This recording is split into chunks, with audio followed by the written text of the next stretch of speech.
Hola! Toleleje, toleleje. Kunin at basahin. Kunin at basahin. Ako po si Kuya Sam Pagaduan, ang inyong kasama sa ating lumalim at mamunga Gospel Reflection. Ngayon ay May 19, 2026. Ang mabuting balita ng Panginoon ayon kay San Juan. Chapter 17, verse 1 to 11.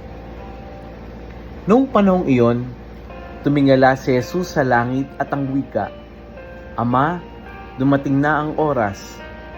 Parangalan mo ang iyong anak upang maparangalan ka naman niya, sapagkat pinagkalooban mo siya ng kapangyarihan sa sangkatauhan upang magbigay ng buhay na walang hanggan sa lahat ng ibinigay mo sa Kanya.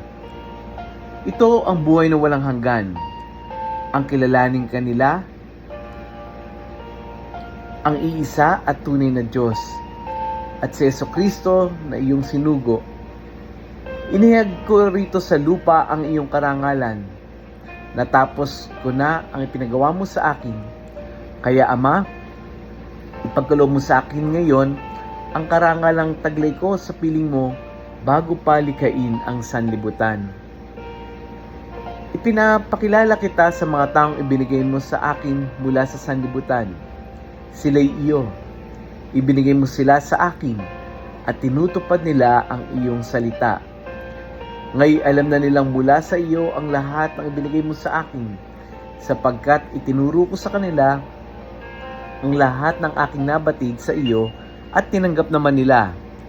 Natitiyak nilang ako'y galing sa iyo at naniniwalang silang ikaw nga ang nagsugo sa akin. Dinadalangin ko sila, hindi ang sanlibutan, kundi ang lahat ng ibinigay mo sa akin, sapagkat sila'y iyo. Ang lahat ng akin ay iyo, at ang lahat ng iyo ay akin. At pararangalan ako sa pamamagitan nila. At ngayon, ako'y pupunta na sa iyo. Aalis na ako sa sanlibutan, ngunit nasa sanlibutan pa sila. Ang mabuting balita ng Panginoon. Pinupuri ka namin, Panginoong Hesukristo. Happy Tuesday po sa inyong lahat. Tayo po ngayon ay sinisimulan nating basahin yung John chapter 17, no, sa mga susunod na araw. Alam niyo po, ito yung tinatawag na High Priestly Prayer. High Priestly Prayer ni Jesus.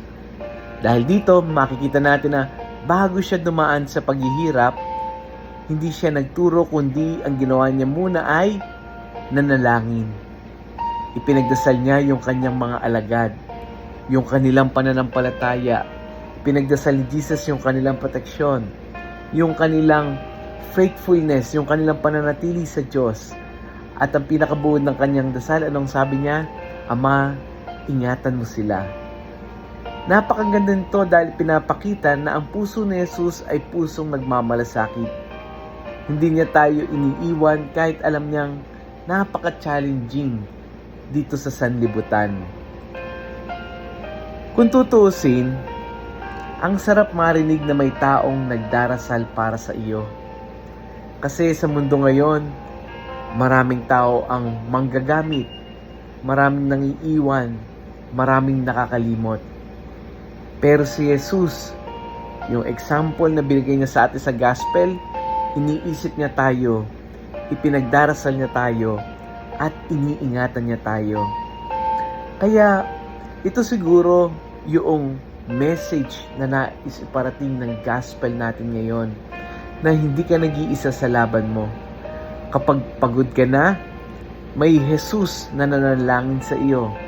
Kapag ikaw ay nalilito, may Jesus na hindi ka bibitawan.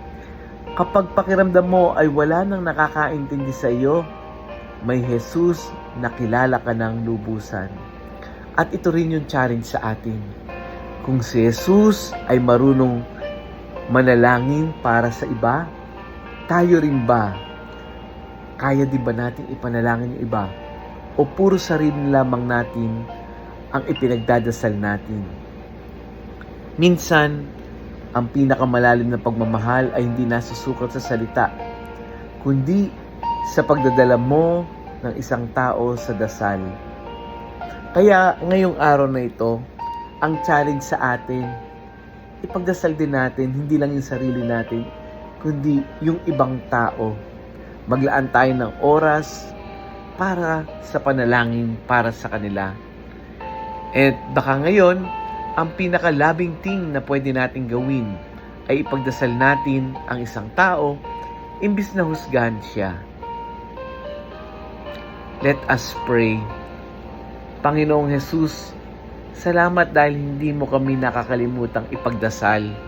Kapag kami ay pagod, pinanghinaan ng loob o naliligaw, ipaalala mo sa amin na may Diyos na nagmamahal at nagbabantay sa amin. Palalimin mo yung aming relasyon. Turuan mo rin kaming manalangin para sa iba ng may malasakit at pagmamahal. Ingatan mo yung aming puso, yung aming pamilya, yung aming pananampalataya habang kami patuloy na lumalakad kasama ka. Amen. Kapatid, may bahagi ba ng reflection na ito na nagbigay comfort sa iyo? Baka meron din isang taong kailangan makarinig nito na may Diyos na nagdadasal at nagmamahal sa kanila. Kaya i-share natin yung audio gospel na ito sa ating mga kaibigan, sa ating mga kakilala, sa mga GC natin, sa ating mga classmate. Baka ito yung message na kailangan nilang marinig. Muli, ako si Kuya Sam Pagado, ang lagi nag-aanyaya. Halina, tayo ay lumalim at mamunga. Lumalim sa pananampalataya at mamunga na mabubuting gawa. God bless us all.